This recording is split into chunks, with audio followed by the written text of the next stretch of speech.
Hello जी guys, आप कैसे हैं? मैं अच्छी हूँ। तो आज मैं आ गई हूँ एक न्यू वीडियो के साथ, जो कि है गेट रेडी, मतलब कि रेडी विद मी। ओके। तो मुझे नहीं पता कि आप लोग रेडी हो रहे हैं या नहीं, बट मैं यहाँ पे रेडी हो रही हूँ एंड कहीं मुझे जाना था तुरंत, तो इसलिए मैं रेडी हो रही हूँ। एनीवे कोई बात नहीं। बट आज मैं एक दिल की बात करना चाहती हूँ यहाँ पे। मुझे अब अचानक से बैठे बैठे हमारा बचपन याद आ गया। बचपन क्या, स्कूल टाइम याद आ गया। तो होता क्या था ना, जब मैं बहुत दिन, एक मेरी फ्रेंड थी तो उससे मैं बातें कर रही थी हमारे स्कूल टाइम की, तो वो अपने स्कूल टाइम की बात करी, तो मुझे भी याद आया कि वो बोलती ऐसा था वैसा था, मेरे स्कूल में ये था वो था। तो मेरे से बोलती अच्छा अपना बताओ तुम्हारा स्कूल टाइम में क्या था। तो मैंने बोला मेरे स्कूल टाइम में क्या, अच्छा आप ही बता दीजिए। जिसके पेरेंट्स बचपन से नहीं होंगे तो उसका स्कूल टाइम कैसा होगा। यार स्कूल टाइम की एक यादें होती बहुत अच्छी, और स्कूल टाइम बहुत अच्छा चीज़ होता है। वो सारी चीज़ें याद आती है ना, तो लगता है फिर से वही दिन आ जाए। बट मैं डरती हूँ ये चीज़ कहने से कि मेरे पास फिर से वही दिन आ जाए। बिल्कुल भी नहीं, मैं चाहती कि मेरा स्कूल टाइम कॉलेज टाइम फिर से आए, क्योंकि मेरे पास बचपन से मेरे पेरेंट्स नहीं थे, और हम लोग अपने रिश्तेदारों के यहाँ रहते थे। और जो कि कभी कभी सम टाइम क्या होता था ना, कि हम लोगों की बहुत बुरी कंडीशन थी। और स्कूल में हम लोग गवर्नमेंट स्कूल में पढ़े हुए हैं, और वहाँ पे जो लड़कियां रहती, कुछ अच्छे घर के, मतलब मेरे से तो अच्छे ही घर की लड़कियां रहती थी, बट वो जो हमारी फ्रेंड थी, और हम लोग गर्ल्स कॉलेज में पढ़ते थे, और गर्ल्स स्कूल में पढ़ते थे। तो वहाँ पे क्या होता था, जो लोकल के लोग अच्छे अच्छे घर के लड़के थे, वो लोग वहाँ पे आया करती थी। मतलब मेरे से अच्छे घर की थी, और मेरे से अच्छे वो इसलिए थी क्योंकि भाई उनके साथ उनके पेरेंट्स थे, प्लस उनके यहाँ सब कुछ था एंड सब। ये तो बात ठीक है, उनके टाइम से उनके पेरेंट्स पूछते थे क्या ले जाना है, लंच में क्या था। बट हम तो अलोन थे, मेरे पेरेंट्स ने, मेरे रिश्तेदारों के यहाँ रहती थी ना, टिफ़िन रहता था हम लोग के पास। कभी कभी तो बिना कुछ खाए पिए हम लोग चले जाया करते थे हमारे स्कूल में, और वो मेरे ऐसे फ्रेंड रहती थी कि जो अपने साथ शेयर करके खिलाती थी। लेकिन जब कभी वो अगर मेरे से गुस्सा हो जाती थी ना, और वो कुछ लड़कियां क्या होती यार, बचपन तो बचपन होता, वो सब लोग भी छोटी ही थी। वो लोग एक दूसरे तो होता नहीं है स्कूल में, एक दूसरे से जलस होती है ना, कि तुम मुझसे बोलोगी तो मैं तुमसे नहीं बोलूँगी, ये वो। तो हो सकता कभी कभी क्या होता था, और वो भी होता था, और उसके खुद के पेरेंट्स भी बोलते थे कि वो लड़की अच्छी है, वो लड़की अच्छी नहीं, उसके साथ रहा करो, ये वो है, वो उसकी फैमिली है, ऐसा है वैसा है। तो यार ये सारी चीज़ें जब याद आता है कभी, तो मुझे नहीं लगता कि मेरा जो स्कूल टाइम है वो वापस मुझे मिले। और सबसे बढ़िया बात ये थी ना मेरी लाइफ में, कि मैंने कभी इतना इंटरेस्ट, उसके बाद से मैंने कोई इंटरेस्ट नहीं दिखाया फ्रेंडशिप में। तो आज तक मेरे कोई एकदम क्लोज फ्रेंड नहीं रही, क्योंकि मुझे ऐसा लगता कि मेरी किस्मत यार ख़राबी है, मैं जिस चीज़ को चाहती हूँ ना वो मेरे से दूर हो जाता है ना।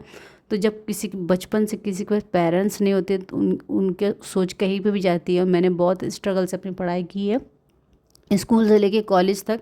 स्कूल के बाद मैं खुद छोटे बच्चों को, एकदम बहुत छोटे बच्चों को, मतलब 1 की क्लास 2 क्लास वालों को मैं पढ़ाया करती थी, और उसी से मैं अपना कॉलेज पूरा किया करती थी। उसके बाद मैंने कहीं सैलून में काम, मतलब ये नहीं कि मैं काम सीखने गई, उनके यहाँ जो भी काम रहता तो मैं वो उनका काम निपटा दी। जैसे जैसे कि मतलब सामान को रखना उठाना, ये सारा काम करती, उसमें मुझे कुछ पैसे मिलते थे, उससे मैं कॉलेज की पढ़ाई करती थी। एंड मेरी सिस्टर भी थी, हम दोनों थे।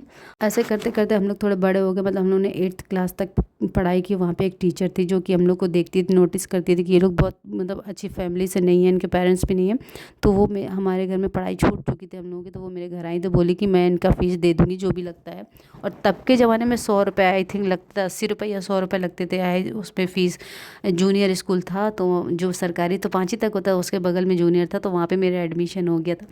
एंड वहाँ पे उन टीचर हमको नोटिस करती थी कि ये लोग बहुत अच्छी हैं पढ़ने में, और इन लोग का जो एडमिशन नहीं हो पा रहा, तो वो मेरे घर में आई एक बार, बोली कि इन लोग का एडमिशन करवा दो, मैं पेमेंट कर दिया करूँगी जो फ़ीस का होता है। तो उन्होंने, मेरे घर वालों ने बोला ठीक है, अपना काम धाम जो भी है घर करके और अपना चली जाया करेंगे, कोई दिक्कत नहीं। जिनके घर में मैं रहती थी, उनके घर में मैं जाती, तो वो क्या करती थी ना, अपने घर का पहले मेरे से काम करवाती थी। मैं थोड़ा बहुत अपने घर का काम करवाती थी खाली टाइम पे, और फिर आदमी मेरे को पढ़ाती थी वहाँ पे। तो हम लोग और भी ज़्यादा मतलब अच्छे हो गए पढ़ने में। इसके बाद जब हम लोग थोड़े से और बड़े हो गए, तो हम लोगों ने वही ज्वाइन किया, बच्चों को पढ़ाना, कोचिंग करना, ये सब करना। उससे हम लोग जो भी पैसा जुटा पाते तो अपना हम लोग एडमिशन करते थे। एंड उसके बाद हम लोगों ने कॉलेज में एडमिशन ले लिया, सरकारी कॉलेज में। उसके बाद हम लोग को कुछ कुछ हेल्प मिलने लगी गवर्नमेंट की तरफ से। ऐसे ऐसे करके पढ़ाई की हम लोगों ने। उसके बाद हम लोगों ने को क्या लगा कि यार हम लोगों को कुछ अच्छी जॉब करनी चाहिए, इसमें कुछ नहीं होता। 2000-1500 में कुछ भी नहीं होता है। आप बच्चों को ये सब पढ़ाना वढ़ाना छोड़ देंगे, हम लोग को कुछ ऑफिस वर्क वाला काम करना चाहिए, जिससे हम लोग को अच्छी सैलरी मिले। तो उसके बाद हम लोगों ने क्या किया, अपने मतलब अपने घर, मेरा घर था सिटी से 80 किलोमीटर दूर। तो वहाँ पे हम लोग सिटी में रहे, सिटी में जॉब एक बार 2 बार बात की जॉब की, तो बोले कुछ लोग बोले सिटी में आप लोग की जॉब लग जाएगी। तो वहाँ पे इंटरव्यू देना पड़ता रहता था एंड डॉक्यूमेंट्स ये सब कुछ देना पड़ता था। तो मतलब अलाउड हो गया, चलो ठीक है जाओ करो जाके जॉब। तो जब हम लोग जॉब करने गए तो यार एक बड़ा शहर बहुत बड़ी बात होती है मेरे लिए। तो वहाँ पे जब हम लोग गए तो हम थोड़ा थोड़ा करके रहे, डरे भी लेकिन हिम्मत थी हम लोग के अंदर। जब इतना बड़ा स्ट्रगल हम लोग ने खुद कर लिया, पढ़ाई कर ली, सब कुछ कर लिया, तो हिम्मत बहुत ज़्यादा थी हम लोग के अंदर। तो हम लोग ने ऑफिस में काम किया एंड ऑफिस में हम लोग की सैलरी अच्छी मिलने लगी। जब सैलरी अच्छी मिले तो उसके साथ हम लोगों ने आगे पढ़ाई की, उसी सैलरी से घर का भी पूरा करता। एंड उसके बाद कॉलेज में वहाँ पे शहर में रहने का कोई जुगाड़ नहीं था, तो हम लोगों ने क्या किया, गर्ल्स हॉस्टल में अपना ले लिया। एंड हम दोनों बहनों की कम फीस भी हो गई, एक के साथ 2 बहनें अगर रहती तो कम फीस होती है वहाँ पे। तो इस तरह से हम लोग रहने लगे। एंड इसके बाद हमारे हस्बैंड हमको मिल गए, मतलब हम लोग ऑफिस में वर्क, हमारे हस्बैंड हमको मिले वहाँ पे, हम लोग की फ्रेंडशिप हुई एंड वो मेरे बॉयफ्रेंड थे। एंड इसके बाद हम लोगों ने 10 साल तक, मतलब 10 साल मेरा रिलेशन का आज हुआ है। मैं बहुत कम एज में थी तब मेरी शादी हो गई थी। एंड उसके बाद हम लोग काफ़ी लंबा टाइम लव मैरिज, मतलब अफेयर कहेंगे या आप रिलेशन कहेंगे, कुछ भी कहेंगे, वो चला। उसके बाद उनके साथ मैंने शादी कर ली। उसके बाद आज मैं थोड़ा बहुत काम करती हूँ अपना यूट्यूब चैनल पे। तो यही था मेरा